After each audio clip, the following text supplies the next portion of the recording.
All right, Matthew 14. At that time, Herod, the Roman ruler over Galilee, heard reports about Jesus. He told the officials, "This man has to be John the Baptizer who has come back from the dead. That's why he has this power to work miracles." For Herod had earlier arrested John for confronting him over taking the wife of his brother Philip.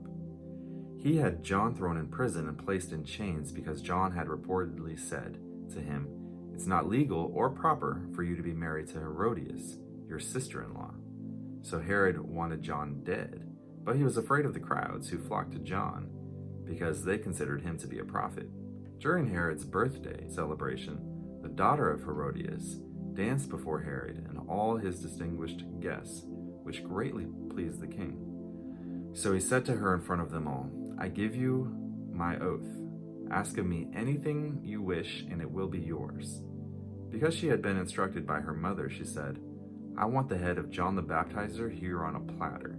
This grieved the king, but because of his oath in front of all his guests, he had John beheaded in prison.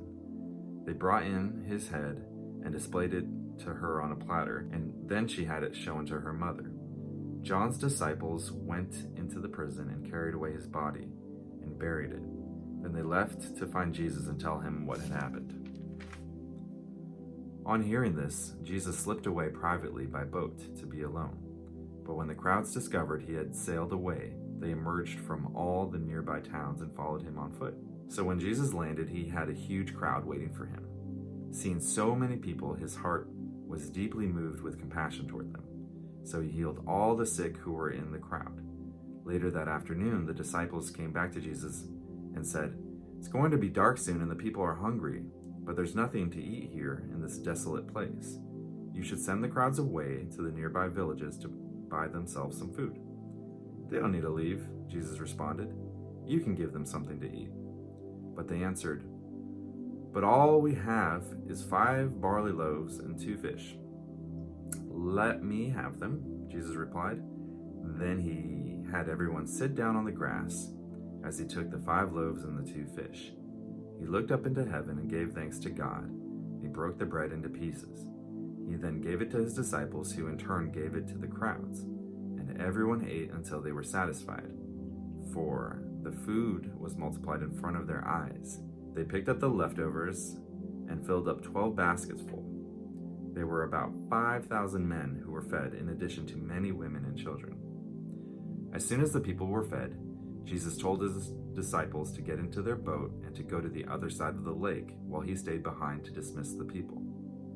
After the crowds dispersed, Jesus went up into the hills to pray, and as night fell, he was there praying alone with God. But the disciples who were now in the middle of the lake ran into trouble, for their boat was tossed about by the high winds and heavy seas. At about 4 o'clock in the morning, Jesus came to them walking on the waves. When the disciples saw him walking on top of the water, they were terrified and screamed, "A ghost!" Then Jesus said, "Be brave and do not be afraid. I am here." Peter shouted out, "Lord, if it's really you, then have me join you on the water." "Come and join me," Jesus replied. So Peter stepped out onto the water and began to walk towards Jesus. But when he realized how high the waves were, he became frightened and started to sink. "Save me, Lord," he cried out. Jesus immediately stretched out his hand and lifted him up and said, "What little faith you have! Why would you let doubt win?" In the very moment they both stepped into the boat, the raging wind ceased. Then all the disciples crouched down before him and worshiped Jesus. They said in adoration, "You truly are the Son of God." After they crossed over and landed in Gennesaret, the people living there quickly recognized who he was. They were quick to spread the news throughout the surrounding region that Jesus had come to them. So they brought him all of their sick, begging him to let them touch the fringe of his robe. And everyone who touched it was instantly healed. I'd say the most convicting thing in this was when Jesus told the disciples, "Go across the lake.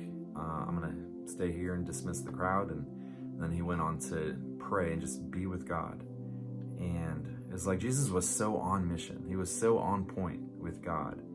And walks so tightly with the Father that, I mean, he's the Son of God, but he's still like making sure to have time, like lots of good quality time with the Father so that he doesn't miss a step. Like, God, what do you want to do today? Let's do it. Let's make it happen. I'm going to walk hand in hand with you. Because we can't forget that Jesus became like us in every single way so that he could be our high priest. So he was really showing us how to have a relationship with the Father and how that should impact our days. What stood out to you? What was convicting? Please share it. Please like this video. And we are on to Matthew 15.